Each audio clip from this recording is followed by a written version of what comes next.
Hi, it's Kathy from Bishopstone Yarns, and I'd like to welcome you all here to this July episode of Sit and Spin. And so this is going to be a little bit different to normal. In July, I have been participating in the Tour de Fleece, which runs alongside the Tour de France cycling race. And for spinners and fibre lovers, it's a time for us just to concentrate on spinning. And so for each day that the cyclists are cycling, we are spinning, just for a bit of fun. So that is what this episode is going to be about. I am going to try and quickly go through what I have spun up for the Tour de France.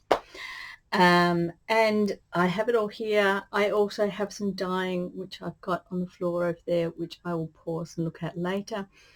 But I thought I will go through this.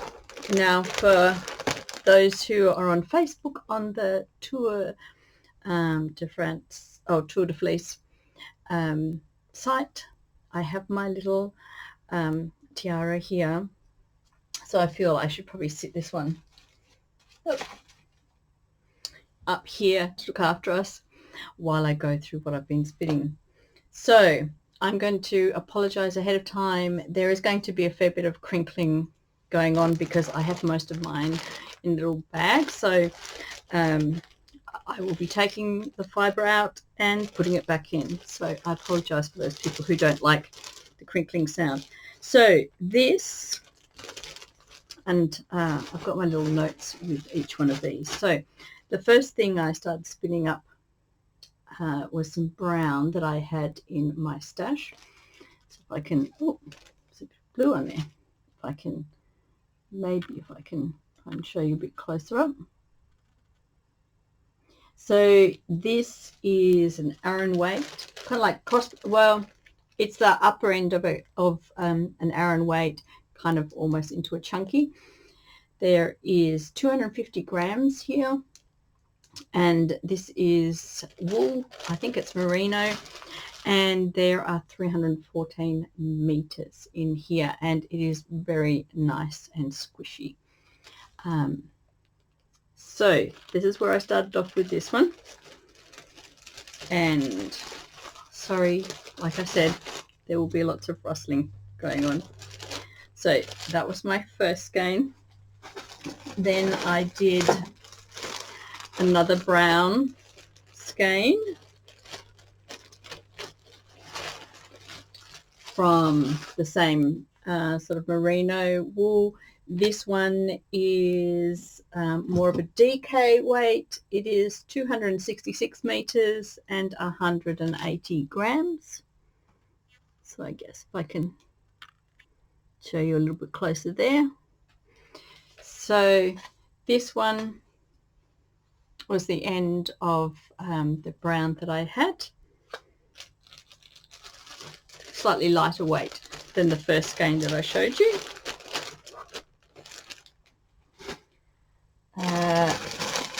Then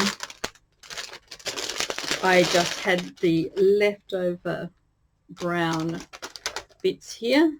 So I had just a little bit left on my bobbin, so I applied that with some white.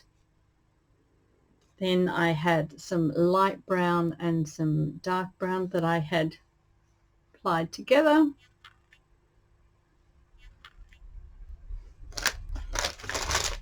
Sorry for the crinkling again. I think then I moved on to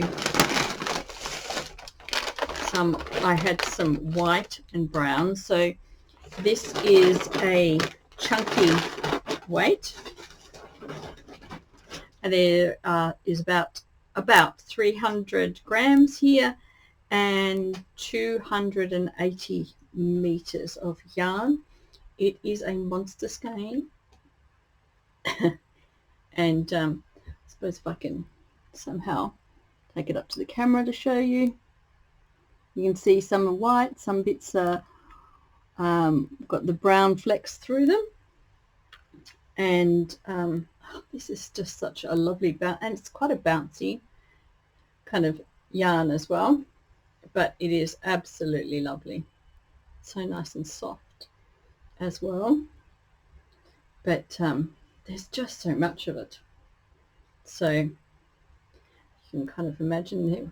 Where are we? So here's the big skein.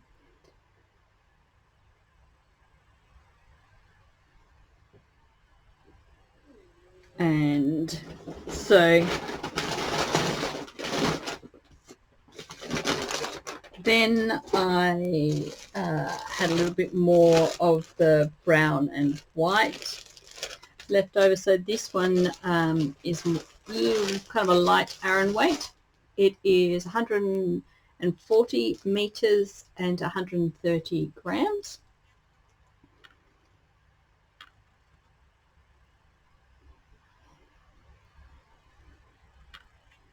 And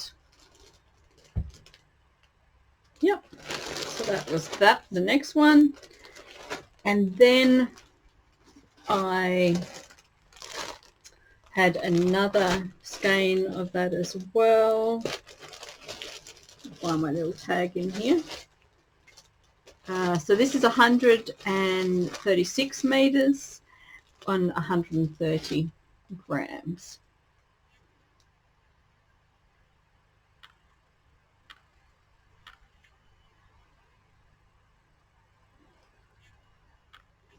And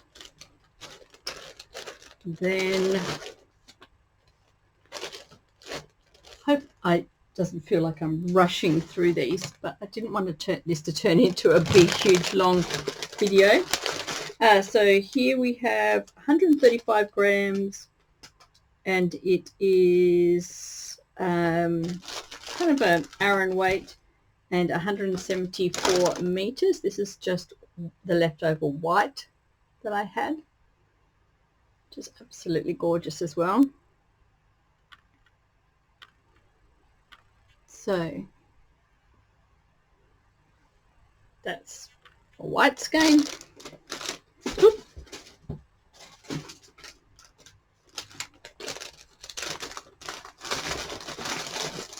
And then I had this one here, which is an Aran weight.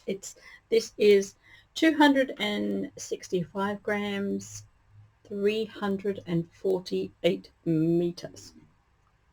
So this is kind of like got brown, orange, kind of light brown and white all kind of interspersed. I don't know if you can see there.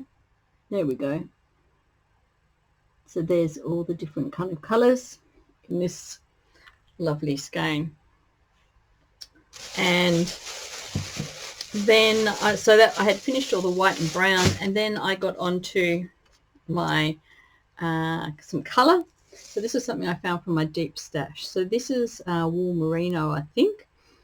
It's purple multicoloured. It's around about a DK. There are 135 grams and 216 meters. I don't know whether or not the camera will catch the colours on this at all.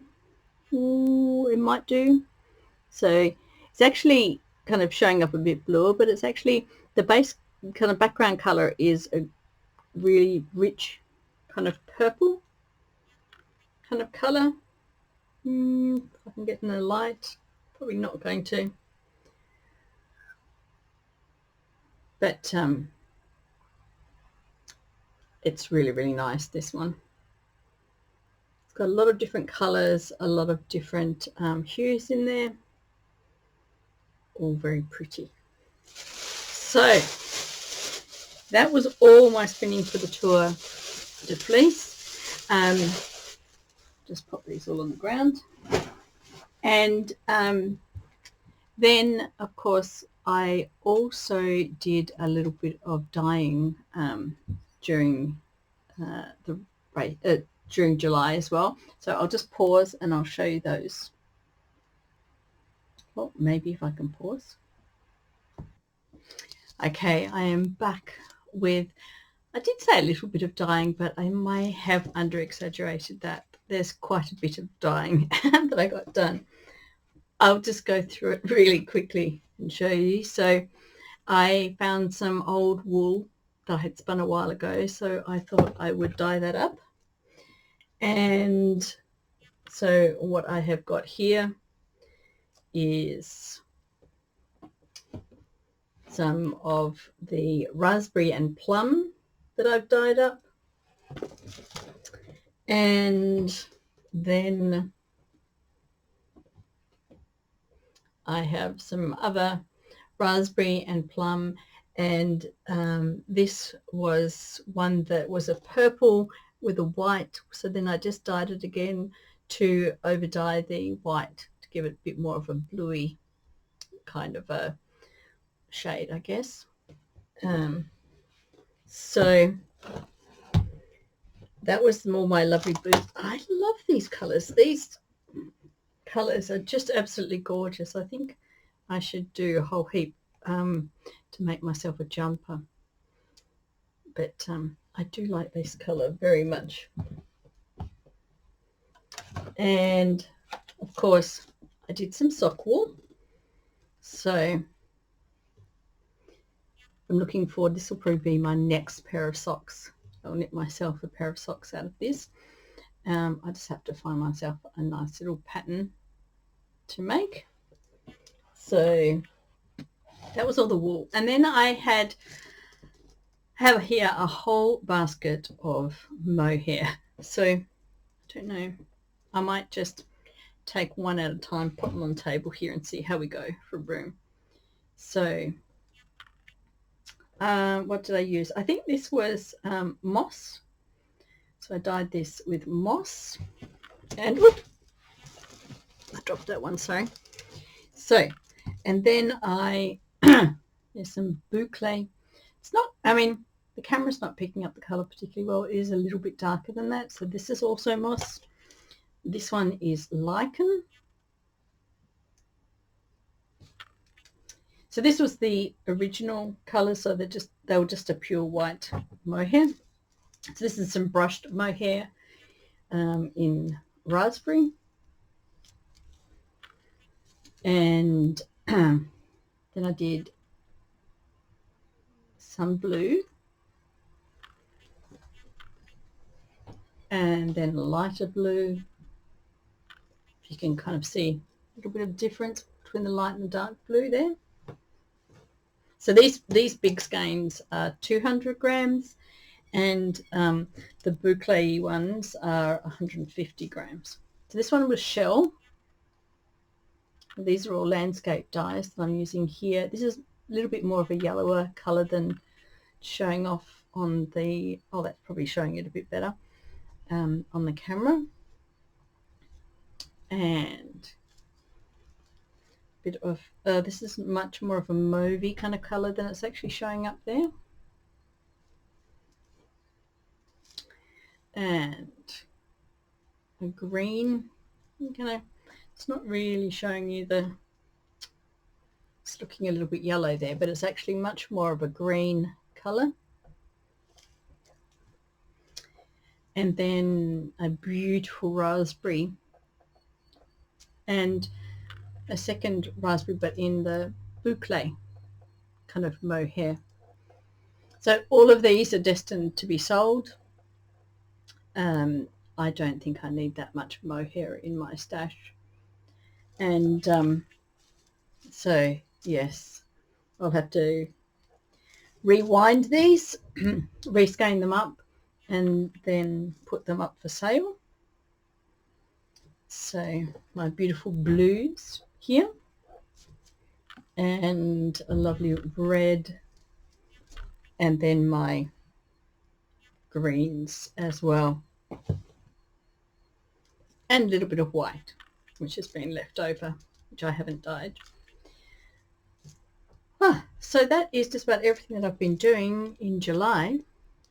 I still have 6 days of the Tour de Femme, so I will be spinning up some wool and silk for the Tour de Femme, and hopefully I'll get a couple of skeins of that finished, but I'll talk about that next time. So that was a very quick run through of what I've been up to in July, For anyone else who's been doing the Tour de Fleece, I hope they've had a nice time. I hope they've enjoyed what they've done. And I will talk to you all later. Bye.